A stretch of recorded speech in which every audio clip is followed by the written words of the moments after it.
জীবনে মানুষ আখিরাতের ময়দান এমন হবে, এমন কঠিন হবে, যেই সময় প্রত্যেক মানুষ বলবে ইয়া নাফসি ইয়া নাফসি, আমার কি হবে আমার কি হবে।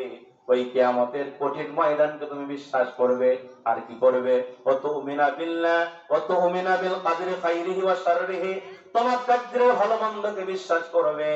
এই কথাগুলো যখন আমার রাসূল জিবরাইলকে বললেন, জিবরাইল ডাক দিয়ে বলছে রাসূলুল্লাহ ক্বালা সাদাক্তা, আপনি সত্য বলেছেন। সুবহানাল্লাহ। অন্য একটা হাদিস আসছে সহিহ মুসলিমের বর্ণনা, আল্লাহর নবীর কাছে একজন সাহাবী আসলেন, ওয়া আন্না রাজুলান সাআলা রাসূলুল্লাহ সাল্লাল্লাহু আলাইহি ওয়াসাল্লাম, আল্লাহর নবীর কাছে একজন সাহাবী এসে আল্লাহর নবীকে জিজ্ঞাসা করছেন মাল ঈমান, হে আল্লাহর নবী আপনি বলেন ঈমান কি। আল্লাহু আকবার বলেন। আল্লাহু আকবার। সাহাবী জিজ্ঞাসা করে মাল ঈমান, হে আল্লাহর নবী আপনি বলেন ঈমান কি।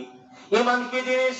আল্লাহর নবী বলতে সাহাবী তুমি শোনো, قال اذا سرتك حسنتك وساءتك سيئتك, এ সাহাবী তুমি শোনো, তোমার ভালো কাজ যদি তোমাকে আনন্দিত করে, তুমি ভালো কাজ করার পরে মনে যদি আনন্দ কাজ করে, ওয়াসাআতকা সাইয়্যাতুকা, আবার যদি মন্দ কাজ করার পরে খারাপ কাজ করার পরে তোমার অন্তরে যদি কষ্ট লাগে, আমি এই খারাপ কাজটা কেন করলাম, আমি নামাজ কাজা কেন করলাম, মিথ্যা কেন বললাম, এই যে অন্যায় করার পরে মিথ্যা বলার পরে অপরাধ করার পরে যদি অন্তরের ভিতরে কষ্ট হয়, অন্তরের মধ্যে ব্যথা হয়, আল্লাহ রাসূল বলছেন ভালো কাজ করলে ভালো লাগে, অন্যায় করলে খারাপ লাগে, এরকম যদি তোমার মনের ভিতরে হয় ফা আনতা মুমিন, তাহলেই বুঝবে তুমি মুমিন ইমানদার।